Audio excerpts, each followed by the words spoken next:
Bloomberg Audio Studios. Podcasts, radio, news. I'm David Westin. I'm joined now by the former U.S. Treasury Secretary Larry Summers of Harvard. Larry, thank you for being back with us. When we talked just a week ago on Wednesday, the day of the announcement of the tariffs, there was a lot yet to be determined. The markets have been through an amazing amount of volatility since then. 3 down days. They're sharply up today. You've been quite explicitly critical of what President Trump has announced here. Do you feel better today because the markets are coming back? Sure. I feel better anytime instability seems to be calming, but be not confused. There's only one reason why instability is being reduced, and that is there's a growing hope in markets that a larger part of these policies are going to prove transitory and reversible. This does not reflect any kind of market endorsement of the approach that the president has followed.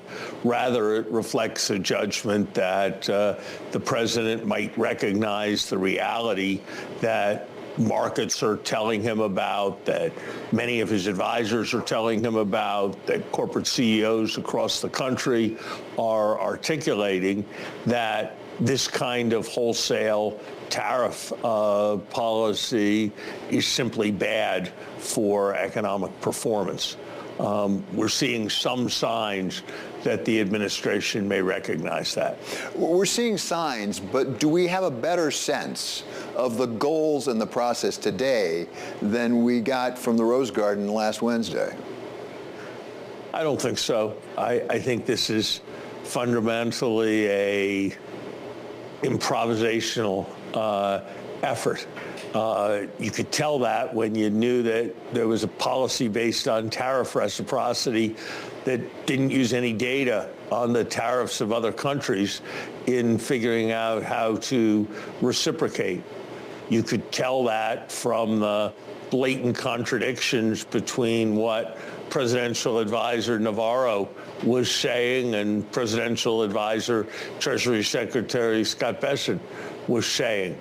You could tell that from the degree of division between close outside advisor Elon Musk and many members of the president's economic team. This is a policy, it's a hugely consequential policy, but by all appearances, it's being improvised on a daily basis, and that's creating huge uncertainty. But it's only uncertain. There's only uncertainty if things go in both directions. And today happened to be a day when things moved in a positive direction. I hope that the moves to back off these policies can continue. But we'll have to see. I suspect we're going to have volatile markets for some time to come, and no one can know, but my judgment is that I'd be surprised if the bottom is yet in with respect to this phase and markets. How bad could it get? Oh, I think the likelihood, I think it's more likely than not that we're going to have a recession.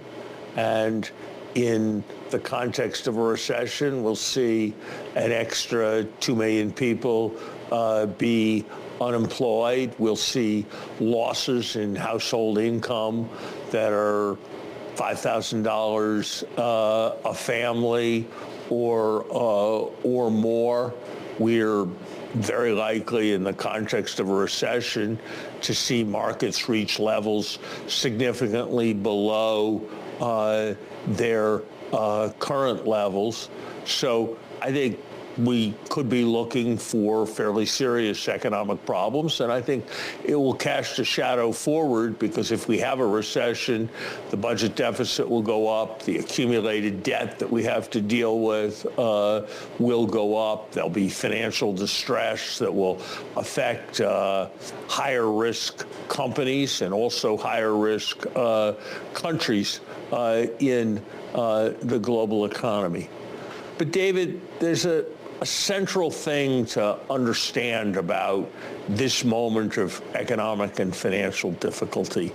To borrow a word from the doctors, it is our first iatrogenic recession, our first iatrogenic financial crisis. Iatrogenic illness is when you go into the hospital and you catch an infection there. It's when the people whose job it is to make things better are the active agents of making things worse. And iatrogenic illness, staph infections and the like in hospitals is a major preoccupation for doctors. This is an iatrogenic economic challenge. There is nothing in the outside world that is causing this challenge. It is induced by the words and deeds of President Trump and his administration. The good news about that is it could be resolved with words and deeds of President Trump. If they backed off these policy errors, I think there would be a substantial resumption of normality. But as long as a hospital maintains unsanitary conditions, its patients get infections when they enter.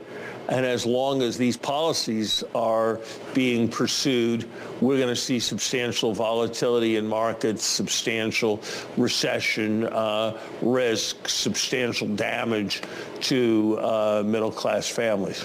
So just to follow up on that, is there any remedy for the patient other than for the chief doctor, that is President Trump, to back off what you just described as policy errors? Is there anybody else who can save us? Look, depending on what happens with other countries and how they handle their diplomacy, it may be easier or harder for him to back off these policies. Depending upon how the business community responds, there may be more or less ability to create an environment where there's a backing off of these policies. But there's nothing complicated about this. You impose huge tax increases on households in an uncertainty-creating way that's also damaging to established business patterns, and the economy turns downwards. There's nothing subtle or sophisticated about this. This is introductory economics. It's the kind of question that could have been on an introductory economics exam for decades. Suppose the President of the United States decides suddenly to impose a massive tax increase on products from all over the world. What will happen to the economy? And any B student will know that the answer to that is that it's a supply shock that raises prices and raises unemployment as well, and makes the economy less efficient and adds substantially to uncertainty. This isn't some sophisticated, complicated thing to analyze. Larry, thank you so much for being back with us. Really appreciate it. That is former U.S. Treasury Secretary Larry Summers of Harvard.